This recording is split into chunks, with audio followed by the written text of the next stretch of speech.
So we're here in the Bronx outside of Alex's apartment, and we were coming up to go say hi.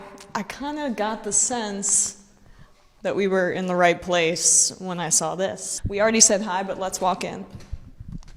Hello. Hi. How are you? So that's our, we've already said hi before, don't worry. We're authentic here at TYT. I'm not going to say that we haven't come in here before, but we want to talk a little bit to Alex about, you know, where you're coming from, where you've been, where you grew up in the Bronx, in this area. Yeah, I grew up around this area. That's great. So can you talk a little bit about why you want to be in public service? Because I know that you worked as a Bernie community organizer, and we can see that from the sign out there. Yeah, no, totally.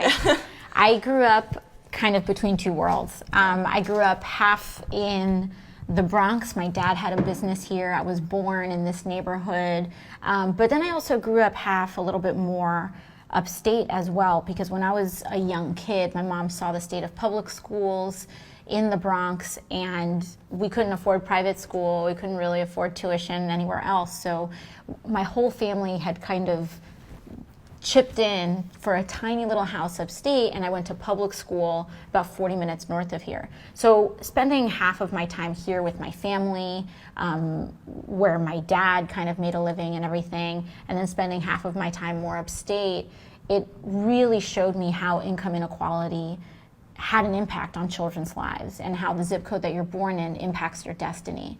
And so that was always something that I was aware of, but New York City politics is a crazy place to be, and I never really envisioned myself there. Yeah. But you know, in 2016, I helped organize for the Bernie Sanders campaign, and after that, I went to Flint and I spent time in Standing Rock, and I really felt like we are at a point in our democracy where we need to be firing on all cylinders, and we need to be challenging the establishment everywhere that it is, and this is my place in that broader revolution. So can you tell me a little bit about the neighborhood here? Yeah, so this specific neighborhood is called Parkchester. It's actually a really historic neighborhood in the Bronx, and it's traditionally been just a first-generation community. So back in the day, there were a lot of Irish working-class families that moved in. They really built their families here, and then that became a very strong Puerto Rican community, and now we have very strong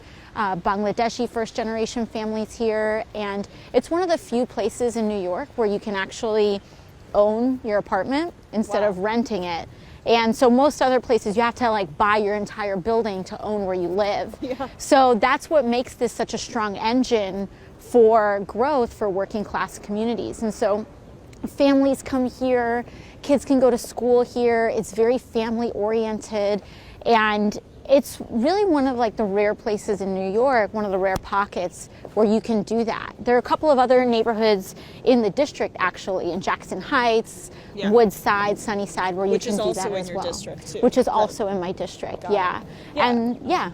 I mean, home ownership, I'm constantly being told, is the cornerstone of financial success for a family. Yet, especially in New York, it's becoming even like almost impossible. I don't know how you can't be a millionaire and own almost in any area in New York, Queens, you know, the Bronx even included. It's just unbelievable. Absolutely. The inventory of livable space in New York City is shrinking, but the ironic part about it is that in New York City, these luxury real estate developers, they're lobbying our local politicians, everyone from Congress down to city council, to rezone neighborhoods. And so we have these like really big, luxury buildings that are going up all over the city. They're going up in Long Island City, they're going up in Manhattan, but they're empty. Right. I think there was a report this week that showed about over 270,000 units are vacant in these luxury buildings that are going up. And a lot of the times it's because just having the building provides enough equity in a firm's portfolio that they're not even incentivized to fill them up. Right. I mean, that just brings to mind the fact that Jared Kushner's infamous building 666 Fifth Avenue, and it's very satanic, it has 30% vacancy, and he's poured, billions of dollars into this. It's just kind of a case study for how New York real estate has become so unbelievably expensive, and it's the real estate developers are really the ones running the show, not the fact that it's supply and demand or a healthy economic principle. Yeah, absolutely. And it also goes to show as well that this is happening with the permission and with the active collaboration of many of our public officials. And that's the thing that people don't understand. It's not just permission, I'm sorry, but the lobbying and the donations. Exactly. Yeah. That's exactly, people think that the soaring cost of living in New York City, in Denver, in San Francisco, that it's happening just by accident, or it's happening as an accident of the free market. But really, these corporations are providing huge campaign contributions to city council folk, to our local congressmen, to take over these political machines to rezone New York City into a place that's virtually unlivable financially. So this is a bit of a off topic, but I just think it's also another example of lobbying in the city. So Uber, I try to take Uber as little as I can, because New York City cab drivers are just continuously going out of business. And Uber apparently spent more on lobbying last year on the federal level than Walmart. I think it's completely taken over, and seeing the demise of the cab driver in Manhattan, it's just kind of a case study for industry and working class individuals in the city being unable to kind of make ends meet like they could have a few decades ago. Yeah, we're totally in crisis, and in New York City, we've had about the 4th cab driver suicide tied to financial despair. The last one was in front of City Hall for the viewers, which is disturbing. And what people don't realize is that Uber is essentially subsidizing this, and so when they subsidize like falsely low fees, what ends up happening is that these drivers make less than minimum wage. Right. And the drivers who actually, the other yellow cab drivers that work unionized labor, sure, the fares are higher, but the fares are actually reflective of the cost of a ride. Whereas when Uber takes in all this private equity, they're subsidizing, and the fares aren't actually low, it's just that Uber is paying for half your fare. We had this total farce of a bank lobbyist bill that got passed with the help of 16 Senate Democrats? It was 16 and Angus King, who caucuses with the Democrats. Absolutely. Yeah. And so you have Heidi Heitkamp and you have all these folks saying, oh yeah, this legislation is to help small community banks. Oh. And it's a farce. It's a lie. I mean, really what we're talking about with these banks, this was a giveaway to huge banks. And they had the audacity to call them medium size, just because they're not in the top 4 or 5.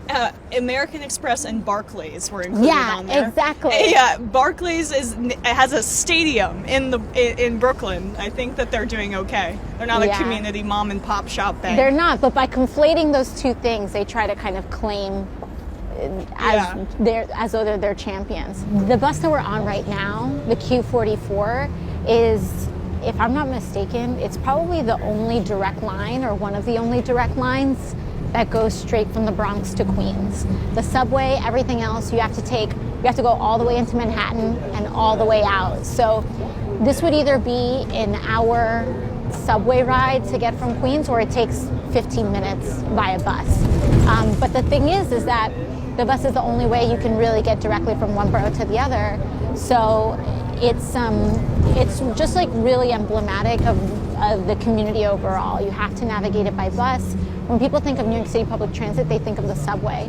But for outer boroughs tend to be heavier bus users, because the subway is really kind of designed with Manhattan as the hub. So the subway line that was just built is the Q that goes to the Upper East Side.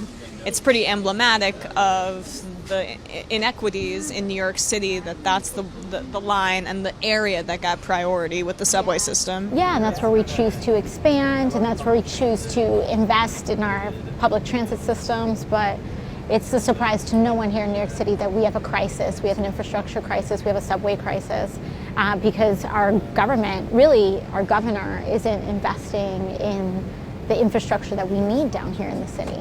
So speaking of the governor, he has a primary challenger, obviously more progressive. Very interesting case because she has amazing rhetoric. When I listen to her, I agree with everything. You know, she's for single payer, she's for anti-corruption, etc. But I was wondering where you stand on that issue because it's heating up.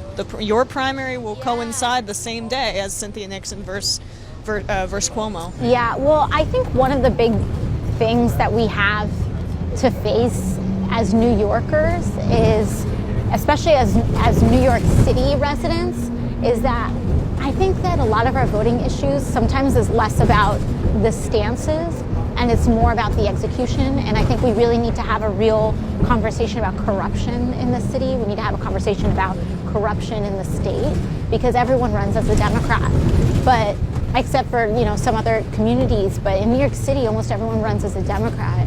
But there is so much corruption that we tolerate just because a person puts a D in front of their name. Right. And it's of my opinion that we need to hold our elected officials more accountable for what's going on. I am personally, as a voter, I'm profoundly disappointed in the governor's inaction on the IDC, on the governor's inaction on single payer, on what's been going on with our subway system. Or his corruption investigator, his chief aide, for people that don't know, was just convicted on corruption charges. And I think it's a really big issue in this state, and it's a really big issue in this city. And I think we deserve to have a referendum on that. I really do, because it's one thing to talk the talk, but a lot of people aren't walking the walk.